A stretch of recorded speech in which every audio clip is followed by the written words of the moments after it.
Hey everybody, it's the second Chipod Ironicast of the year. It is now April 2020, and wow, has so much and so little happened at the same time. At the end of the day, you're another day older. One day less to be living. Here we are. Woo!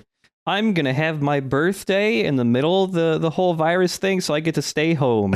And I don't know, probably order in Italian or something. Ooh. The nice Italian place still does pickup. Maybe delivery too, I'm not sure. So that's probably what I'm gonna do. Oh well. Just take a rain check on my birthday. Yeah. Oh, but yeah, before we get into anything, how are you doing? What's going on? Do you want me to have fun or do you want me to be honest? Okay. That's a fair answer. Oh boy. Boy. But yeah, how have you been? Okay. Yeah. I'm fortunate enough to be one of the people who can basically just work from home entirely. Mm-hmm. And so I go day to day going, wow, thank God this rules. And also then the next day going like, oh God, I feel so guilty. So it's a thing it seems like a lot of people are experiencing where like you go 3 days straight and just feel you're feeling pretty all right and pretty normal. And then you get like a couple days in a row where everything just feels like hell. Mm-hmm, so it's one of those things. I had a great stabilizing force recently, though. Yeah. Which is part of also what I was going to talk about today, which is the Final Fantasy VII Remake came out. The severe headwind of a spoiler on the tailgate of your life. The remake came out a little more than a week ago. And that's been a thing that's been great to just be doing and not paying attention to anything else, and that feels pretty good. I guess getting to the thing I was going to talk about, it's weird, like I already finished the 7 remake because, again, I can't leave the house really, so it's basically free reign to just play that nonstop every day, but like on top of the 7 remake coming out recently, like there's been a lot of video game remakes happening of various kinds. Like there's been a lot mainly of a lot of game remakes have just been graphical overhauls, really. Right. There's been a bunch of those coming out, but recently there's also been a couple that seem to actually be trying to do a little bit more with that. And it made me start thinking about how weird it might be to Let's Play some stuff we've thought about doing Let's Plays of in the past, because several of those games all of a sudden are having remasters and remakes coming out. Right. And that just kind of immediately changes how we would approach any of these games. Mm-hmm. Like, it's not just... like, one of them is specifically... I think we talked about it last podcast, but we were like, oh yeah, maybe we would do the Nier games one day. There's only 2 of those. Yeah. So that's pretty easy. Mm-hmm. Oh, well, just a few weeks ago, they announced they're doing some type of remaster/remake of the first Nier, which most people have not played. And on top of it being some type of overhaul of the graphics or whatever, they're also straight up redoing all the music, and they're adding in a new character. Ooh. And some other stuff, and so now it's this thing of is it a talking dog? That would be nice. Because if it's not a talking dog, I do not care. I don't know if they've added a talking dog. We'll have to wait and see. But yeah, that was weird just because I was just like, oh, Nier seems like one of the things we could probably do, in the near future. I don't like the near future. It looks bad. It's the near future is very depressing. Also, the future presented in the game Nier doesn't look great either. That too. But yeah, now it's this weird thing of, okay, now we got to wait and see.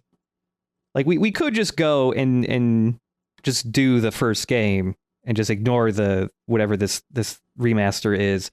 But when they're saying there's new characters, potentially some new story stuff or something, and with the way Nier games work in that they like to subvert expectations or do really weird things within the medium of video games, I can't trust them to just put out a normal remaster. It's going to be like Nier 1.5. It's going to be, some type of secret sequel to the original or something like that. Nier 1.8, you cannot press start. Yeah. And it's the title becomes true, and that the only winning move in the game is to never press the start button. Somehow that's the true ending of the game. So yeah, it's just weird. Like multiple games have just all at once. Like there's one thing that's more of a rumor, but and I haven't seen too many people talk about it. I'm curious if it's going to end up being a true thing, because it sounds like a feasible thing, because I don't know if I suggested this game, but it's like, hey, at some point maybe we should do Prince of Persia: Sands of Time. Yeah Because that game's really cool. We both played that game. We like that game. And now there's rumors that that's getting a remake. Like, back in school, there were times when I thought I could just teach myself OBS and do this solo. It never happened. So don't go looking for those videos. They don't exist. But yeah, I love that game. Yeah. And I think the rumors also extended to like, oh, it's the whole trilogy of those games and not just the first that they'd be remaking or something. But I'm also trying to imagine like what a remake of Sands of Time would even be like. if they're putting the effort into it, or if it's just updating the graphics. Right. Because a modern day Prince of Persia: Sands of Time, I think, would be very different from the original Sands of Time. Like, I'm just trying to imagine, because they did put out a fourth game in that series many years ago on the PS3, I think. Yeah, but it wasn't really a sequel. It was just yet another iteration of the Prince of Persia franchise. Okay. Oh, no, I'm not thinking of that one. No? Because, you're thinking of the cel-shaded one. There was another one that was literally like within the Sands of Time franchise, I believe. Oh, wow. Yeah, let me actually look this up real quick. I forget what that game was called. No, not the mobile game Prince of Persia Escape. Oh, are you sure? Are you sure that's not the one you were thinking of? I'm pretty sure. The one I'm thinking of had like this new gimmick of he had like elemental daggers now, so you could like like turn waterfalls into ice to do wall jumps in between waterfalls and shit like that. I'm trying to I cannot find this game. Did I imagine a whole entire Prince of Persia game? Maybe I did. It's possible you did. Yeah, I mean, there was the Assassin's Creed series was originally also Prince of Persia, apparently. I don't think I'm thinking of that, though. God, I don't know.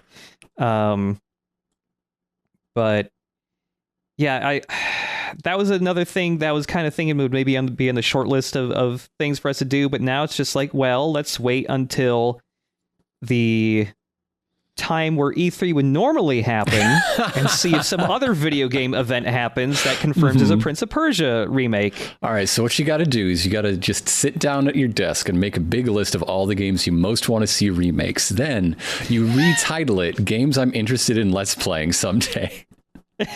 Just cast that out into the world like The Secret, but the secret is it's a lie. Ooh. Yeah, it's gonna be like, it's gonna be really weird to see what other remakes crop up, because there's been enough successful remakes in the past couple of years that people aren't gonna get off this train anytime soon, I'm pretty sure. I mean, literally only a week before Final Fantasy VII came out, there was the Resident Evil 3 remake. Just last year, there was the Medieval remake, which I got Voidberger that for Christmas. She's been playing through that. That's a really weird remake, because it's basically just the graphics have been updated, but also it's a PlayStation 1 game. So it has every single issue the PlayStation 1 game did. Like, it feels like they just pulled the code of the original game and made the graphics nicer. It still has the super janky PS1 camera. The controls are still pretty sloppy. They did not update any other part of it. It's really weird. But yeah, it's I was actually trying to think right before we started this, like, oh, have I done Let's Plays of remakes before? Completely forgetting I did Twin Snakes. Metal Gear Solid 1 and Twin Snakes. Sort of intertwined with one another, and Beyond Good and Evil twice, although it wasn't so much a remake as it was a remaster, because these words are very particular. Yeah. It's yeah, I'm just wondering, like, what else is going to happen? Is suddenly Mega Man Legends 1 and 2 going to get remakes or something? Like, is that going to happen? Oh God, is there going to be Metal Gear 1 and 2 remakes? That's the thing everyone always thinks is the most likely thing to happen if there is ever going to be another Metal Gear game again. It's been like 30 years. I don't think it's coming. Yeah. I mean, technically, if you play Metal Gear Solid 1, you've played Metal Gear 1 and 2, basically. And then if you played Metal Gear Solid 2, you've played Metal Gear Solid 1. Yeah, that's going into a completely different set of dumb rumors that have been flying around a ton. Oh, this does remind me, though, because E3 is canceled and like all the other gaming events are just up in the air and all of that. If Konami was still making enough video games, I think this is the year you could finally hijack the Konami conference and be their host, finally. I'm sure they're desperate for anybody. They conspired against me, the secret 5G lab in Russia. It was my time, damn it. Oh, man. It was gonna happen. You could finally announce that they were making 2 Silent Hill games at once, with a Kojima one and one made by the original team Silent, and also somehow Sony is buying the licenses to Silent Hill, Metal Gear Solid, and Castlevania all at once. It would be the only press conference that would require a flowchart. Yeah. Just not even any new games to announce. It's just like, well, our rights are going here, here, and here for the X amount of dollars. The only presentation that still got the shareholders front and center. God, yeah. That was a really weird thing. Just talking about like all these, basically how the game industry has been upended by all this shit that's happening too. Is around, like, by this time in the previous console cycle, there was already like reveal events for the new consoles for the PlayStation 4 and the Xbox One. Right. And everybody was expecting that stuff already by this point for the PS5 and the Xbox Series X or whatever it's called. What a name. Just going on, past reveals and timing for that stuff. But everyone's like constantly talking about how the systems are coming out later this year, but they don't want to show it yet. And all they do is like tweet a single picture of like the new controller or something. And that's their marketing plan right now. But it just reminded me, it was really bizarre how like the first time they officially like talked about the PlayStation 5 in any way was just a few weeks ago, where they just did their GDC presentation and just streamed it on the internet because GDC itself got canceled. And how weird that was for that to be the very first thing to show for a new console, because it is the most dry technical presentation. Just 2-hour-long PowerPoint presentation. And also at the same time, they still wanted to make it look like an important thing. So they tried to create the illusion of an audience in this pre-recorded GDC presentation by having like 6 interns kind of in the foreground. All in so silhouette weird. Mystery Science Theater style. Yeah. Yeah. And they just and they're just getting paid to stand there for like 2 hours. It's so weird. And it's so weird how everyone else is like dealing with this or trying to. E3 was like desperately until just a week or two ago, desperately trying to keep the event alive. They were trying to pivot to they had some really awful harebrained idea for keeping it alive. That was, I think they were just going to bring in a bunch of YouTube superstars or something to do like a variety show or something. Oh boy. Yeah, it's it seemed really bad. I forget exactly what it was, but it was something along those lines. And hey, maybe E3 will just be done now.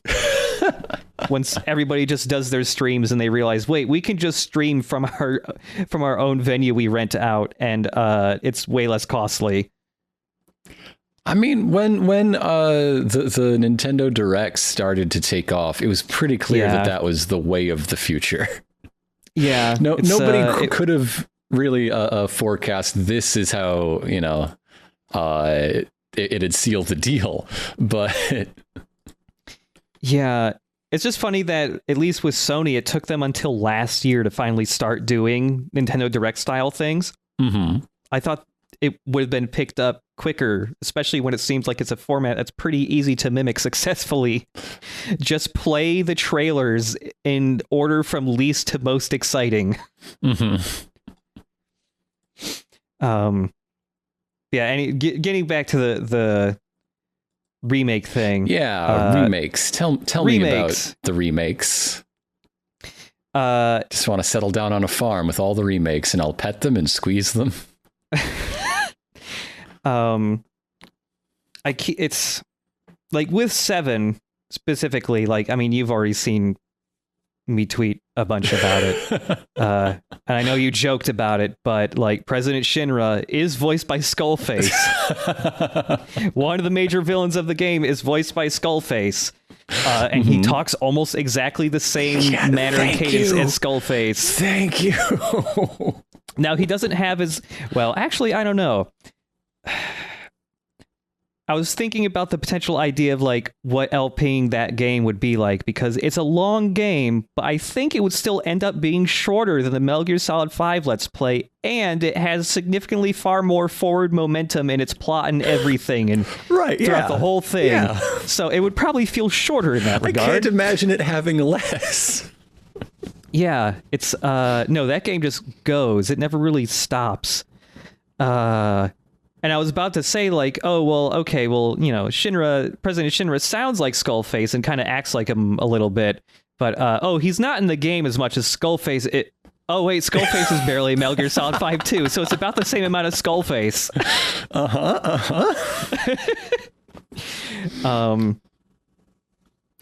Yeah, I was just imagining how... Because, like, people have brought up in the past that they've liked our Let's Plays, because a lot of them have... one person being the knowledgeable person who's played it before, and then one other person who's basically seeing, for the most part, the game blind. Mm-hmm. But that's weirder when... Or that might be a little different than how it usually is, just because this is a remake of a extremely well-known game by a lot of people. Right. That... You would also know a couple key things about the game just through osmosis of it being such a big thing for so long. Not really living under a rock. Yeah, like it's hard to not know some certain things about Final Fantasy VII, even if you've never seen it. So now there's this weird aspect of, okay, let's do a remake. You know a couple big things about it. I know everything about it, but also at the same time, there's this extra element of you're seeing this game as if this is all the content from the original, but no, actually, this, and are brand new. This has changed. This has changed. Mm-hmm. I mean, but to keep going back to the comparison brought about by certain casting decisions, I thought I knew the truth in Phantom Pain too. I was close. Okay. I just got the wrong guy in the chopper is what I thought. Okay, sure. But yeah, I keep thinking about what a Let's Play of that game would be like if we did it, and I do gotta say I do want to do it. Mm-hmm. Not like the next immediate thing, because I'm waiting. The game needs to be patched. It hasn't been patched at all, and I think that's probably because Square Enix also had a COVID case, and so they cleared out their entire office building. And that probably slows stuff down significantly. But yeah, I'm waiting for it to be patched. I need to play through it again. And also, I think we're still in the mode where we still want to do some short things. Yeah. So I think it would be, a little bit. We would hold off a little bit before we would touch that game if you're into doing it. I don't also just want to go like, here's this extremely long, very anime thing.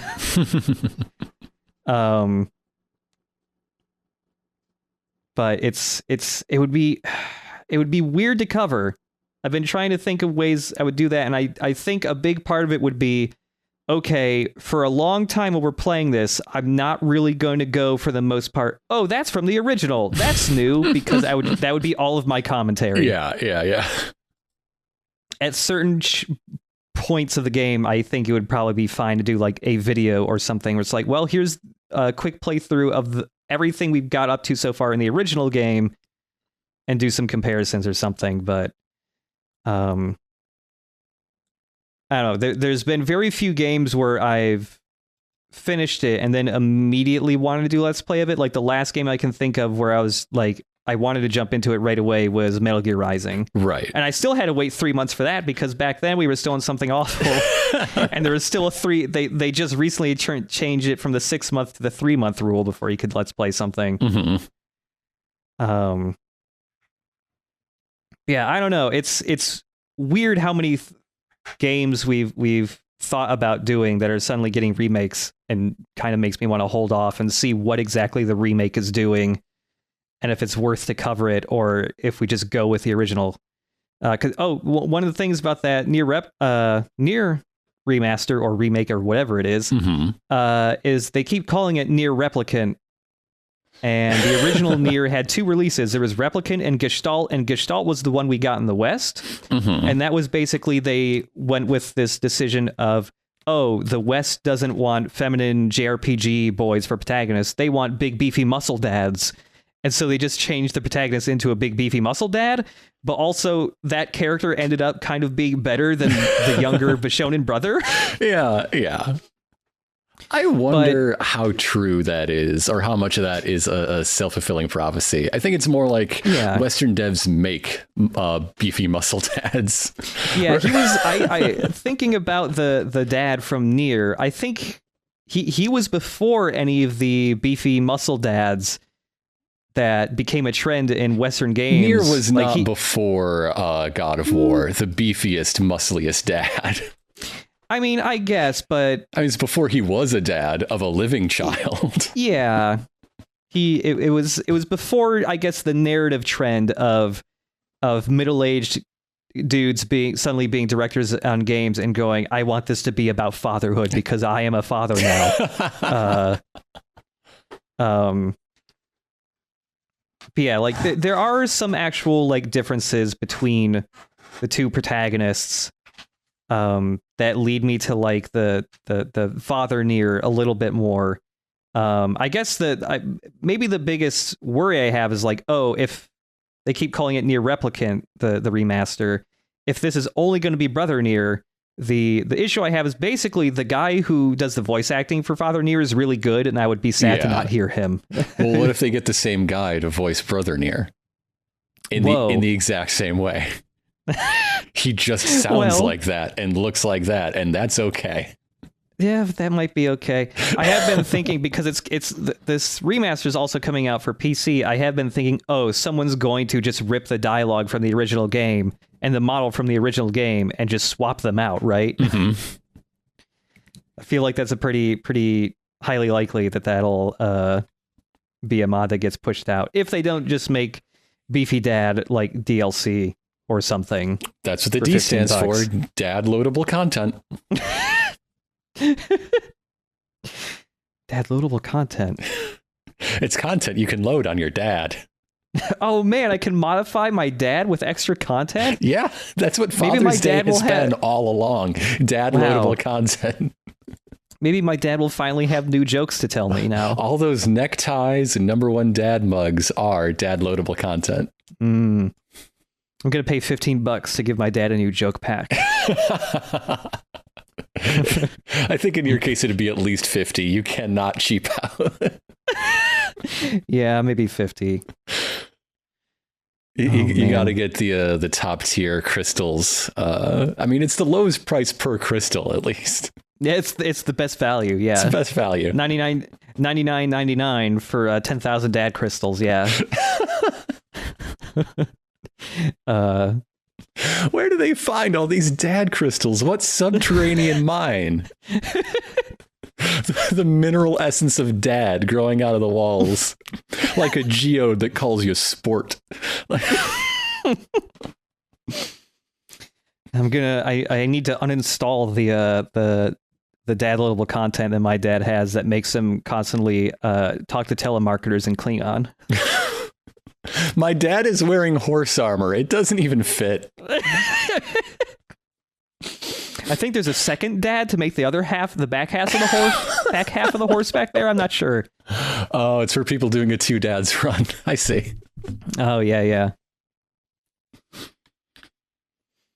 Anyways, now that we're done talking about Shower with Your Dad Simulator. Oh, man, I can't wait for the HD texture pack there. Oh, God, no. God. When's the VR release? I'm imagining the HD texture pack for Shower with Your Dad Simulator would keep everyone as crappy little 8-bit sprites, but they would just have realistic skin texture on top of it to make it look really unsettling. You can see pores. It's just like creepy, like cutouts of real pictures of facial features kind of glued on top of them. Ugh. So this is somewhere in here we were talking about Final Fantasy VII and like the current remake wave we've been in, which I feel like started years ago, but only now they're lining up to make it seem so novel. And some of the recent ones are notable for doing more changes. Like, again, I don't know the finer points of Final Fantasy VII, but I keep hearing chatter that there are a lot of changes in the finer points. Oh yeah, it's a weird thing. I was also thinking like the way the Let's Play for that would potentially start is going like, yes, okay, sure, this game is like 23 years old, but I don't talk about spoilers for this very old game, please, because. In part, it's because, there are changes. There are just completely new additions to everything. But on top of that, like I streamed the demo of that game like a month or 6 weeks ago or something like that. And there were people in the chat who've been watching our stuff for a while going like, oh, I've never played this game. I was 1 when it came out. Right? Yeah. Yeah. So like, don't shout out spoilers for this old game. There are people young enough now to not have been able to play this game because they weren't alive when it came out. Like... it's an interesting thing where one of the big worries that everybody has had with that game has been, oh, they're not going to get it. Like, they won't remember why people like the original, especially because there were so many spin-offs to that game that came out in like the mid-2000s that kind of had different tones and definitely did not entirely get why people like the original. Right. And it was like the same people responsible for those, working on this. And no, one of the really good things about that remake is they actually did totally nail like the tone. People were worried it was going to be like a very, very self-serious anime stuff that's pretty obnoxious. And no, there's a lot of levity in that game, and not just, it's one of the things I think has to be partially given credit to like the really good localization of the game, but it's kept the original tone of the game, in which sure there is some serious like big scale things happening. The game is talking about like eco-terrorism and stuff like that, but also there's a lot of fun goofy stuff that happens. There's weird enemies. One of the weird enemies from the original is a monster that looks like a normal house, and you approach the house and then it starts shooting missiles at you. And it's how can you fit that into a far more realistic game where people aren't little chibi models with giant Popeye arms, and they did. They figured a way out to put the Hell House in the game and make it work. It's an incredible moment. All they had to do was make it explicitly tie into Dirge of Cerberus, and I think we would all be happy. Oh boy. They haven't done anything. So one of the weird things with that game is it's like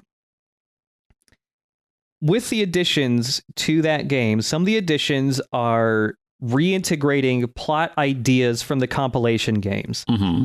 They're not straight up going, these games happened, but they're taking ideas from those and trying to rework them a bit so they naturally fit in with the original plot of the game. And strangely enough, they all seem to work, which is weird. See, told you. I told you. Yeah.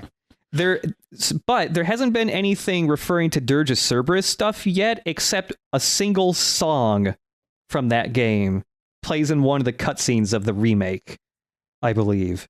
And I think it's just because there were a couple different composers working on the remake, and one of them worked on Dirge of Cerberus, and he probably just liked that song and just decided to pull it in. Also, less work to do. Here's a song I already wrote, just rearranged. But yeah, there's a ton of new additions to this. Straight up adding like the first 2 or 2.5 hours of that game is pretty similar to the original. With the one addition of there's a lot more foreshadowing in certain parts of the game to events that are happening in further games in the remake series, because this first remake is only recreating the Midgard portion of the original game, not the whole game. Mm-hmm.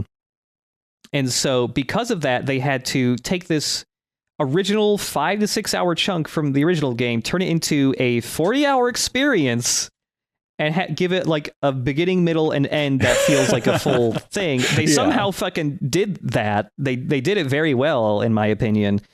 But with that comes the fact that they have to move and shuffle some plot events around from later parts of the game and at least foreshadow them more in this first game, so that more of the actual stakes of the main plot of the game make it into the first game, I guess.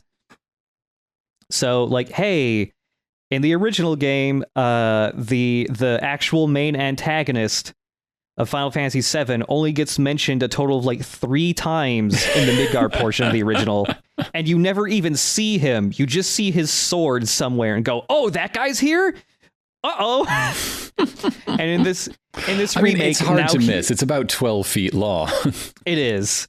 But now he appears a lot more through, various means. He's not physically there, but, hallucinations or flashbacks, stuff like that they're throwing in, so that now he's more properly foreshadowed, so that when it is time to go like, oh, wait a minute, okay, that guy's the actual true antagonist. Like, there's actually some foundation to build that up in the first game, instead of just going like, this guy's the bad guy now, I think. Mm-hmm. I think most of that stuff works out pretty well.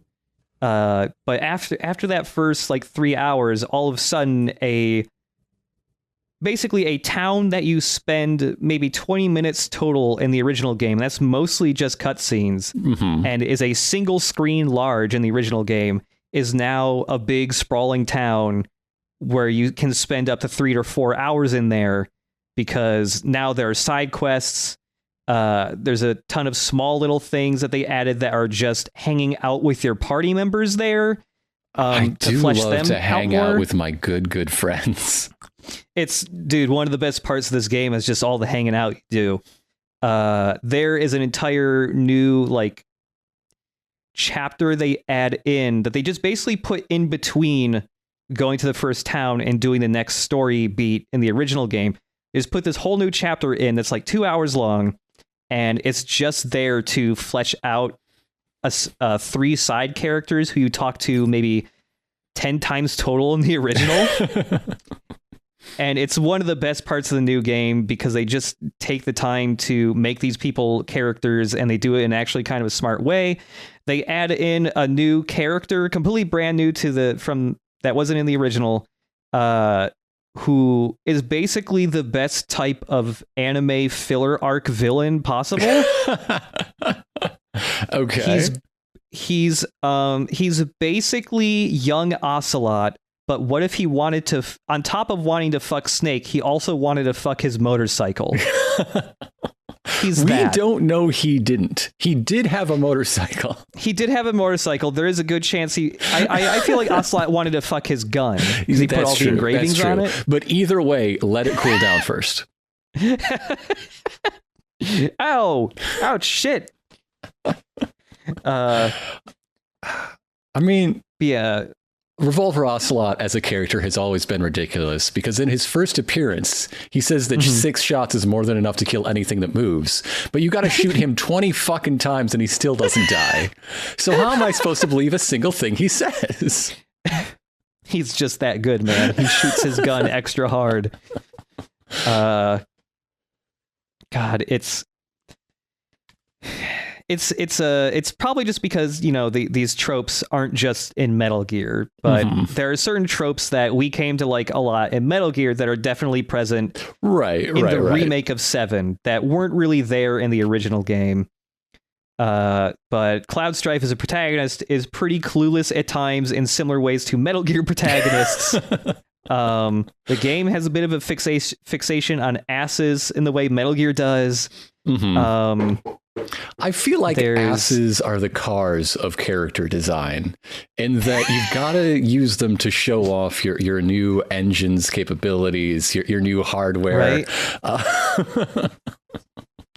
Yeah, there's like, it's not even just like, man, look, that character that's got an ass. Like, there are cutscenes that are entirely people talking about another person's ass, apologizing to that person about their ass. Like, it's really good, that part of the game. But yeah, it's out of every remake that I've at least personally played, like for a while, like the high bar of remake quality was Resident Evil 2 from last year. Yes. Because everyone was way into that game, and it's very good. And it was also like transformative and changed how the game worked. And yeah. It kept the tone, it kept a lot of the original level design, but changed it just enough to make it work for how that game plays now, because it's not, you know, like a top-down tank control style stuff's behind the shoulder and all that. So that necessitates certain level design changes and all that. But 7 basically does that, but on a way larger scale, because it was... You know, it was a 40-hour JRPG, and they managed to take 6 hours of that and make it 40 hours without making it feel super padded. Because there are totally ways they could have made that super padded. Like, sure, there are side quests now where there weren't before, but they're more like one of the first side quests, which made me go like, maybe these aren't very good. Was a guy going like, I've got a rat problem. Can you kill me some rats? But even that most basic quest where you're just killing some rats has like a bunch of character dialogue written specifically for it while you're doing this crappy odd job of killing rats in an abandoned factory with your party members.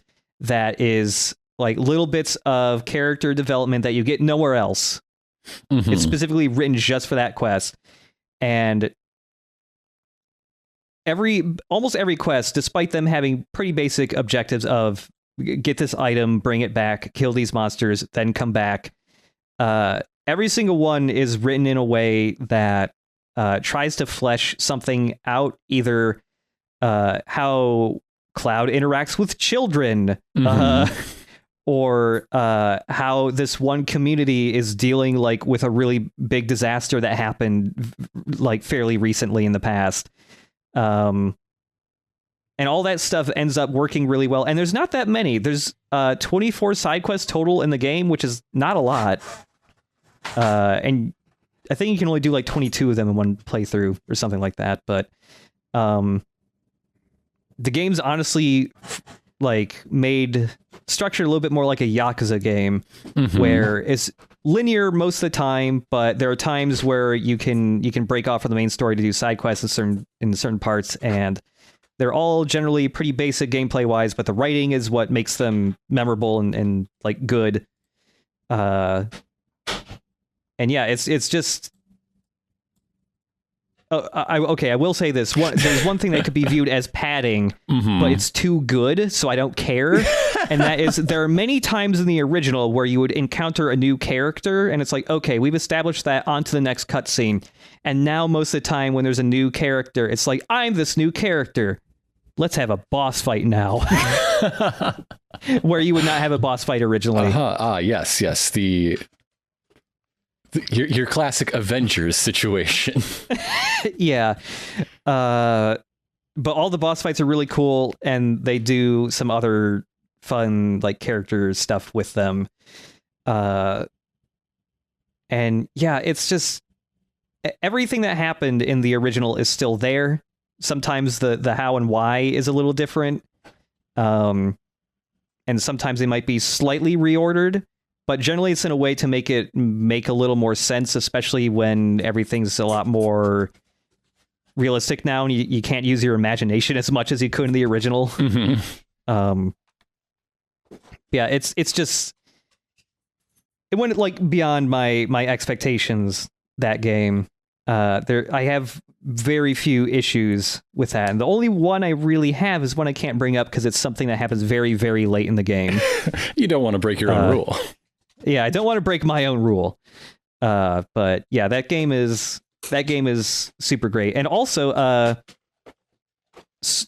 one of the really good additions is it spends a lot more time with the actual world and the people that live in it, like all the NPCs, which they wrote an ass ton of dialogue for them. Like you can't walk up to them and like have a conversation with them, but people are talking to their friends and other people when you're walking by.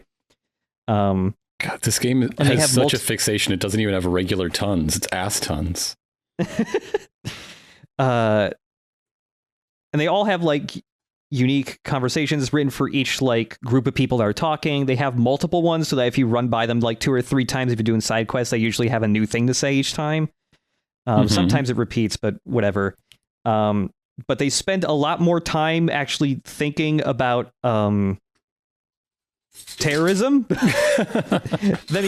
the original game was far more like, yeah, we blew up this thing, cool, let's go blow up the next thing, bad things are happening now. And that was basically about it. And this game actually kind of smartly talks about that stuff in a way that I was not expecting a super anime JRPG to do, at least.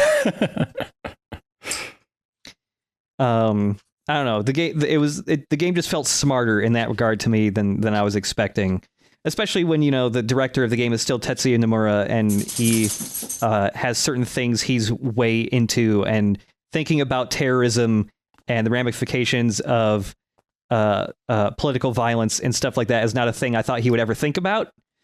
I was driven to consider the implications of violent direct action when Gact stopped returning my calls. It was a difficult time in my life. Yeah. Oh, by the way, I have to bring this up. So yeah, in one of the compilation games, the prequel game Crisis Core, they added this new character named Genesis, whose likeness is Gact, the pop star in Japan. Sounds a lot like Phil Collins, though, which is strange. Right? But yeah, Genesis is like a character name that Gact uses like all the time. It was just like, oh, he calls himself Genesis for all this other stuff he does. Let's just name this character who looks just like Gact Genesis in Crisis Core. There's some weird, he does not like Square Enix anymore for whatever reason. I don't really know what the drama is there. So I doubt they'll ever be able to use Gact or his likeness or the character Genesis ever again. But I was watching a video of somebody else talking about the remake, and they brought up this really good tweet from Gact from last year, and I just want to read it. Okay. He tweeted it both in Japanese and English. Well, yeah, it's the responsible thing to do. In English, he wrote, "Those who can't come themselves will absolutely come by my hand." Whoa. By the way, hashtag Gact, hashtag workout, hashtag daily workout. Daily? Daily. Gact's forearm's going to be jacked. He's going to be looking like Popeye. That's a really good tweet. I love that tweet. It is up, like I favorited that or retweeted it. It is up there with like Kojima's The Tears Won't Stop Falling. Gax, let me tell you about consent, buddy. I don't know. There's got to be an opt-in portion of your system here. By my hand. What? Gacked. Daily workout. Hashtag gacked.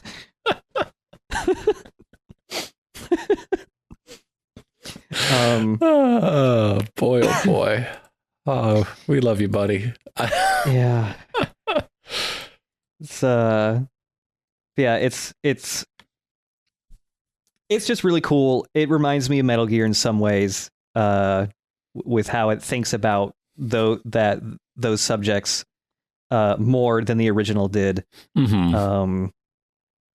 And it's still kind of a one of a kind game for me. Like, there's no other JRPG that does what 7 does exactly. Like, even 7 is full of, tropes from other JRPGs. Some of them are, tropes itself popularized in the original game. But there's no game that does all of those things in one package. So I think that's still why it might be. I mean, on top of it being the first Final Fantasy I ever played, I think those aspects are probably why it's still my favorite. And yeah, it's just really good. One other change is there's a really big segment of the original Midgar portion that people love. It's super memorable, but it's also like 90s problematic. Like, anytime you go watch a thing you really liked from the 90s, but then you go, ooh, okay, well, it was the 90s. So many people were of the opinion, like, oh, they're just going to cut that part out entirely. Like, there's no way they're going to even try to adapt that in the remake because it's going to be too much of an issue or something. A lot of those people were also the people who are angry about quote unquote censorship of, fucking whatever it is they're mad about that day. Mm-hmm. No surprise, they kept all that stuff in. They just recontextualized it in a very smart way that makes it a lot better. I guess, like, I am not the authority on queer representation in anything, but I've been seeking out, actual, the queer community's opinion on these parts, and they're, generally it seems pretty happy with it. Although the changes they did make to those parts are very, like, safe changes is how they described it. Mm-hmm. It's basically, the game still keeps its 90s vibe, and it's like, okay, instead of this being really problematic, now it's like 90s, how do you phrase this?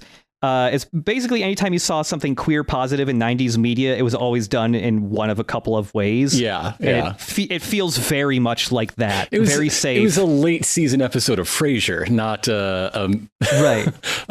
Not a Cheers gay character, but yeah. It's more like that, where like the opinions I was trying to find, and I saw some people retweet them on my timeline and stuff. It was just people going like, yeah, generally, like, yeah, this is pretty entertaining. Like, it's very 90s though. Like, It's got a lot of those type of tropes in it, but it's still a lot better than the original one. And 2, it's also a lot better than one may have expected from a Japanese developer, where they're, until very recently, have not been trying to be better about that type of stuff in general. But that part, despite it being like very 90s in its execution, is also still one of the best parts of the game. Mm-hmm. I'm very excited to get to that part, is what I'm saying, if we do a Let's Play of it. It is the entire wall market section, which is basically a big, seedy entertainment district, mm-hmm. Where you got to do a bunch of wacky shit to complete your objective. And it's good. It's very good. It's joyous, even. But yeah, that's the 7 remake. I could say even more, but I kind of just want to like save it. Sure, yeah. I did enjoy your initial stream. Oh yeah, yeah. Of course, I watched that. Right. Oh, that's right. Yeah, you did tweet about that. Oh yeah, you thought, and I thought this too, that the character of Biggs was being played by Edwin Tiong from Newgrounds, the Newgrounds but days. Apparently it's not him. No, it's I've gotten him mixed up with his other voice actor multiple times in the past. Gideon Emery, who voiced Balthier in Final Fantasy XII, they have similar voices. But also Edwin Tiong has been doing more and more like professional. Yeah, he has like put it on a resume stuff, which good for him. Very, very happy to see that. Yeah. When I was trying to fact check, but I couldn't find a yes or no until he himself corrected me. Yeah. The I don't know if I ever told you this. Maybe I did in a previous podcast or something. So I forget the name of the character, but in the in Shin, the old Newgrounds Flash animation that we riffed over for the majority of it, Edwin Tiong voiced one of the characters in that. Legend. He several, but yes. Yeah, Legend. God, was that his name, Legend? Yes. That's right. Yes. God, that was the big one. I loved Legend. What a fucking name. But I forget her name, but there's one of the girls in Shin. The girl who voiced that character in Shin is now the voice actress for 2B and Nier Automata. That's amazing. Right? She went from Newgrounds being the protagonist into like a really fucking incredible game. That's so cool. That's great. Yeah. So like I've still been meaning to like go back and just listen to that character and go like, does this sound like 2B a little? That rules though. I wonder if anybody else from that went on to do more professional voice acting. You never know. Like it seems like it really was, a hotbed. Yeah. People get their legs under them and just learn by doing, and then there's just a network of people to come on up together. That's cool. Love to see that. Love to see it. Yeah. I guess one more thing about the remake, just for people listening to this who haven't played it yet, because they've been unsure if it's going to be good or not. One of probably the aspect they nail like super hard is the characters, like especially the main cast. They feel the way they were written in the original, but definitely more fleshed out and better acted and all that. Much better localization now, so it's easier to comprehend what the hell they're saying.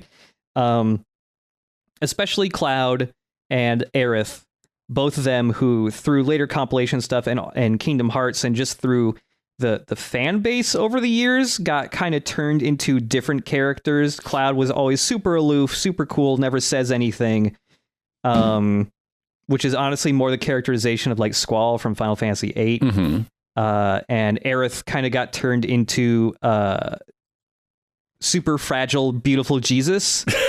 And so you're saying there is a way to resurrect her if you just pray hard enough. Yes.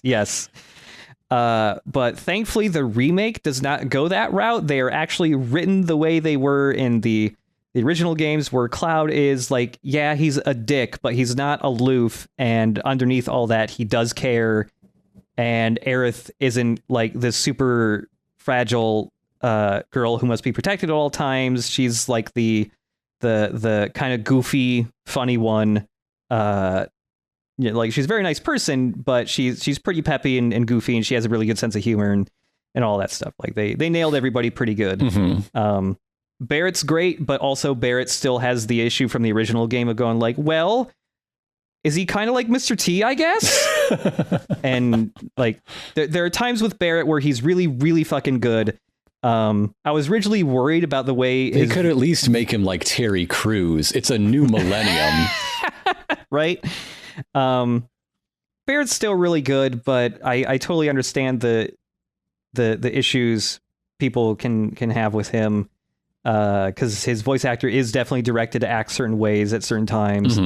There was one thing I was worried about that I ended up kind of liking though once I played through the full game, which was in the demo, there are times where he's kind of the way his voice acting direction is. He's kind of acting like a loud like black preacher.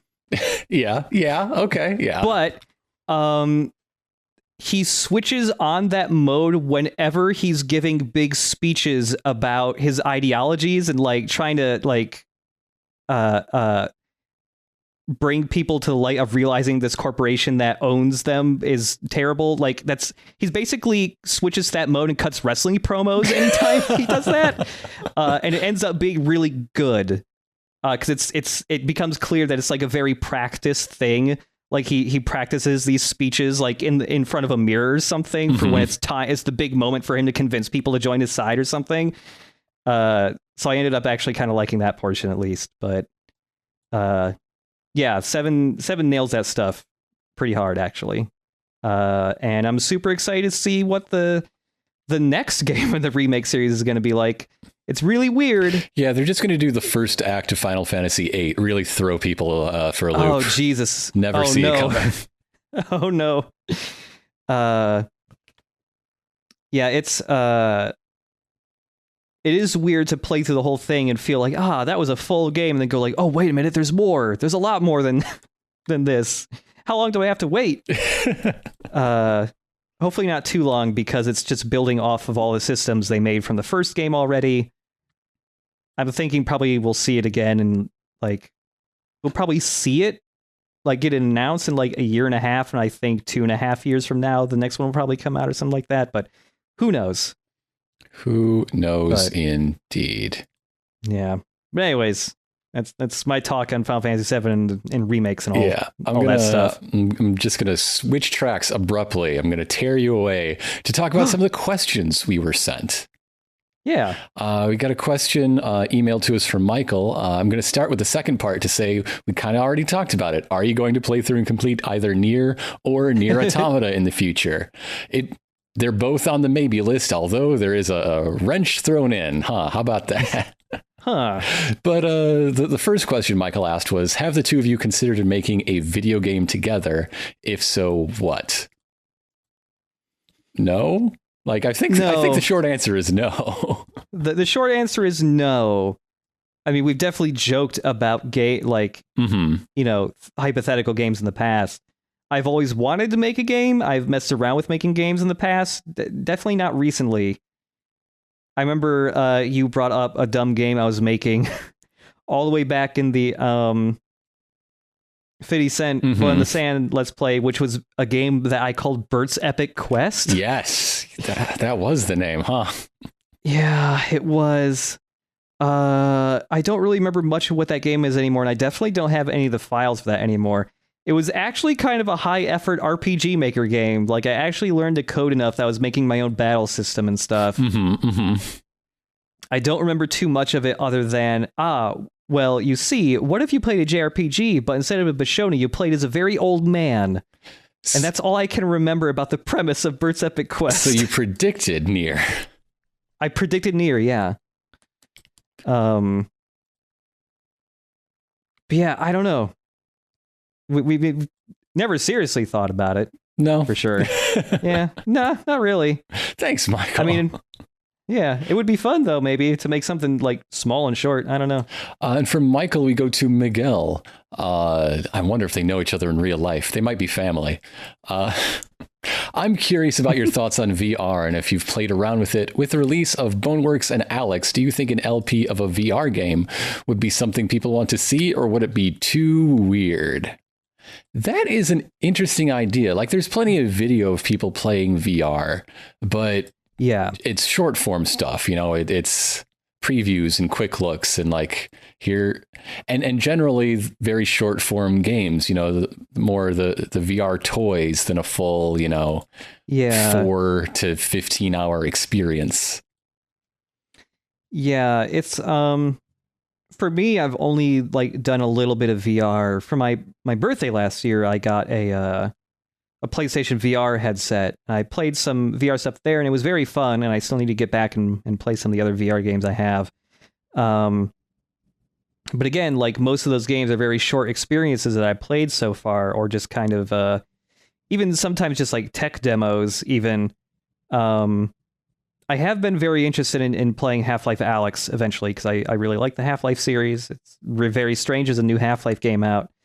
And I did briefly think, I do think there is a audience that would like to see some VR Let's Plays, specifically just for the fact that, here's Half-Life Alyx. I like the Half-Life games. I care about the plot, but I'm never going to buy a VR headset. I just want the story. There's definitely that aspect where I think there's probably a lot of people right now who are looking for Let's Plays of Half-Life Alyx. And on the technical side, is it really that different from, say, a PC game with a really sensitive camera as far as, how it looks? Yeah, there's there are some like small technical things, like capturing it isn't that much different from capturing normal gameplay technically, but a lot of VR games do have an issue where what you are seeing isn't exactly what you capture in, like when you're wearing a VR headset and you're moving your head around and looking around, it feels very smooth and fine. But when you're viewing it just through a monitor, you're seeing like the raw input of your head movements. And so when you're looking at it in video capture or on a monitor, generally when you look around, it's like really shaky and like can make you kind of sick to look at it. It looks really janky and just not great. Lots of micro like movements from your head.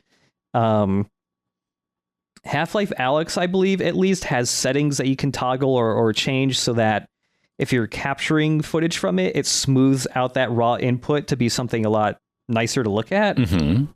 But I've also thought like, oh man, if I ever did a Let's Play of like some actual like, story-based game or some game that we've done Let's Plays of in the past, but it's like a VR version or something. Like for instance, like a pretty linear, like narrative heavy, set piece heavy thing, like an Uncharted game, but as a VR experience, I would have to try and do the same stuff I do with that. But suddenly it's different because I'm not just trying to smoothly pan the camera and make sure like, oh, would the character be walking or running during this part? Make sure to, move Nathan Drake so he's facing towards the person when he's talking to them, stuff like that, to try to make the gameplay look as cinematic as the game itself is. Suddenly, now that you have your head and body and like hand movements, there's an idea of like, oh, would I be trying to act out how the character should be acting in this part? Like specifically, like Half-Life Alyx has a lot of stuff apparently that are like spooky, like they're like kind of scary, like horror-ish parts of that game where your radio cuts out and you got a flashlight and there's lots of head crabs everywhere. And there are like jump scares, like, there's a head crab that jumps at like this window and it smacks up against the window right against your face. Do I remember during my playthrough to like pull my head back a little bit or put my hands up or something, Like there is that thought of like, oh, do I actually like try to put some body language into my movements or stuff to match what's happening in the game? I don't know.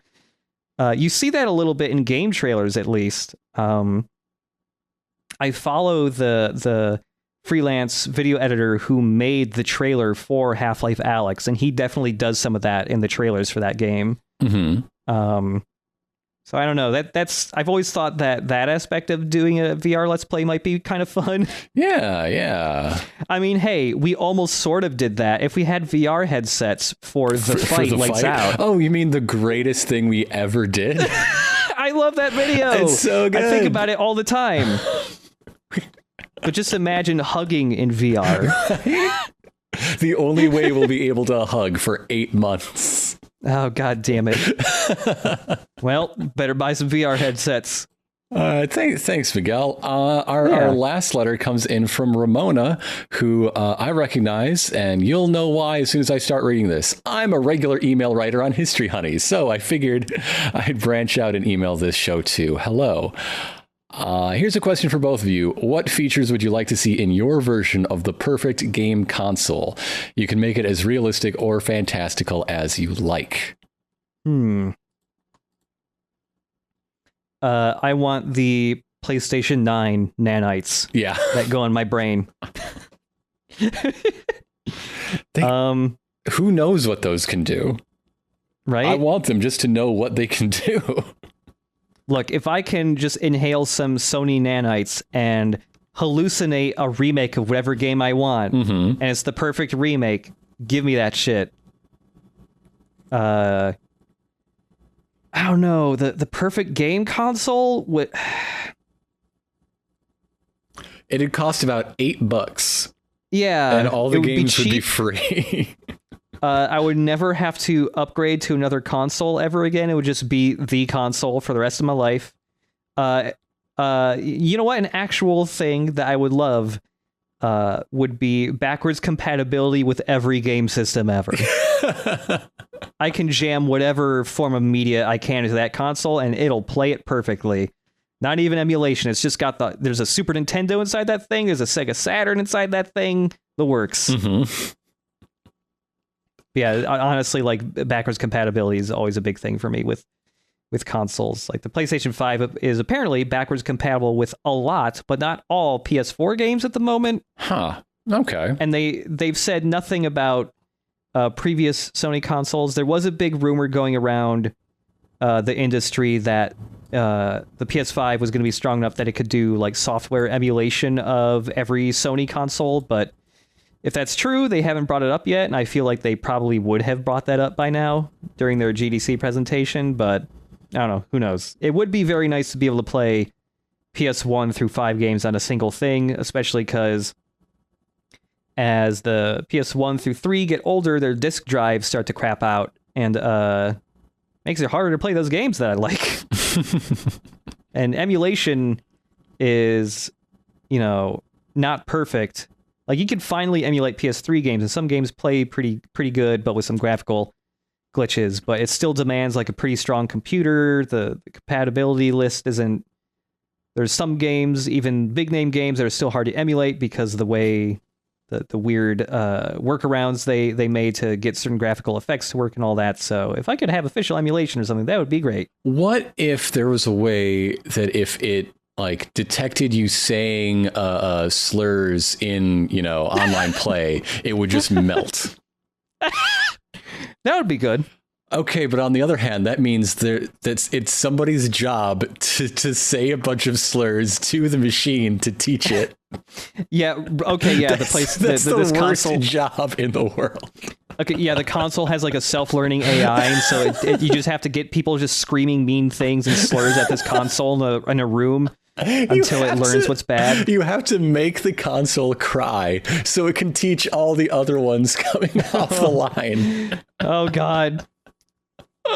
This is so sad. So sad. This one console has to suffer for the benefit of all mankind.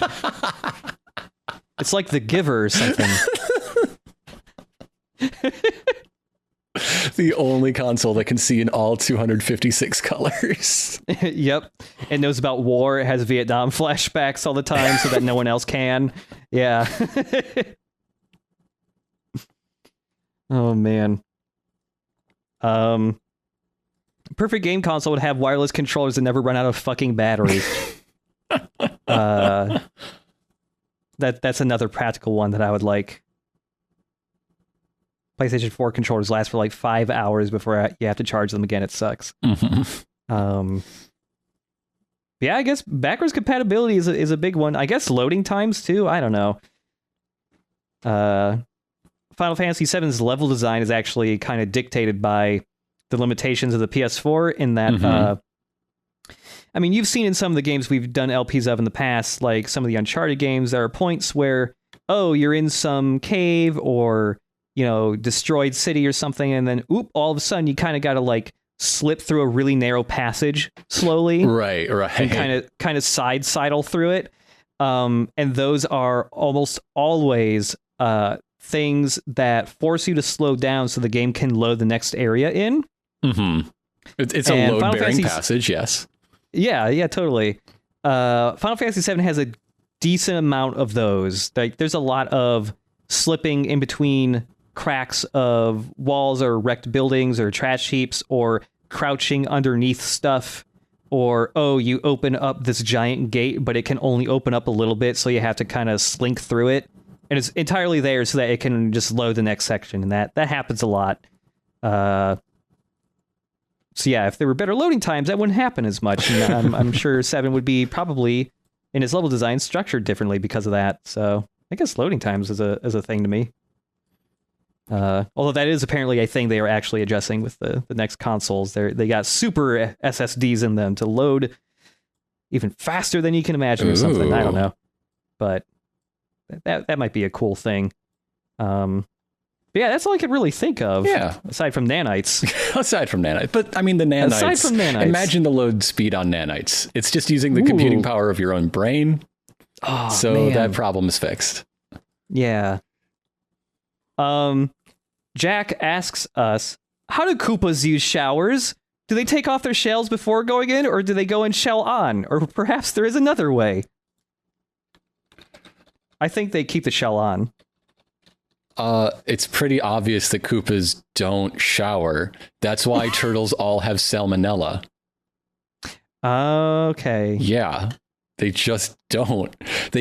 And some of them get all fucking sweaty doing all their road races, and they just don't shower. Yeah. They towel off and think, the end. It's gross, and that's why Mario is morally not only accepted, but encouraged to kill them. Okay. Yeah. Man, that must mean that because Koopas wear T-shirts underneath their shells. Those must be some nasty, stale T-shirts. They're super rank. Stinky turtles. Stinky turtles that you should not put in your mouth because they have salmonella. Yeah. Don't do that. If you leave that to Gact by his hand alone. Yeah. Actually, it looks like there's one other quick question from Lascald asking, do we have any other plans to cover any other Cabela games? Because they're really dumb and they're short and sweet generally. Yeah. My answer to that is I don't know if they've made any more Cabela games with storylines in them. Yeah, because that's what would really set them apart aside from all the others. Like they are funny and they are quick, but there's like, what's really differentiating one from another, especially if they're not making new story modes?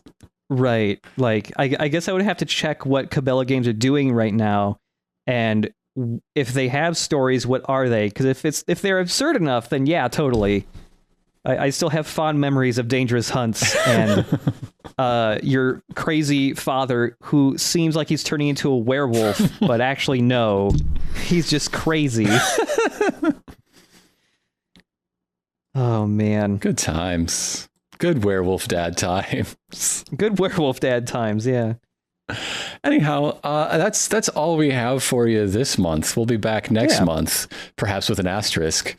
And yeah, it's oof. But hey, weird. We've produced more of these in 2020 than we did in 2019. Yay! Already, yeah. Ooh. Well, that's what you get when Metal Gear Solid 5 is no longer a Let's Play. And I was also, one other quick thing, I was worried thinking like, oh god, Final Fantasy VII is also like a big long game. Is this going to be another Metal Gear Solid 5 for me? But the answer is no, because it's not an open world game with tons of systems that let you replay things in different ways. So it'd be kind of more of a one and done take for most of the game. So it would actually be shorter of a Let's Play than Metal Gear Solid 5 by a good, I don't know, 10 or 15 hours maybe? But anyways. But anyhow, I'm not letting you slip back. You're not going back to that well. We've talked about it so much today. We have. So thank you all for joining us. If you would like to be in our live studio audience, those links are sent to our Patreon backers. That's how you get that. Thanks to everybody who sent us emails. What is the address for those questions to go? To send us questions, send those to Chip Cheesem at chipandironicast.com. Hooray! Yes. I also just noticed there was a question in the chat we didn't get to, but we'll save that for the next podcast, actually. Yeah. Well, don't worry, Coolio, we got you. It's a good question.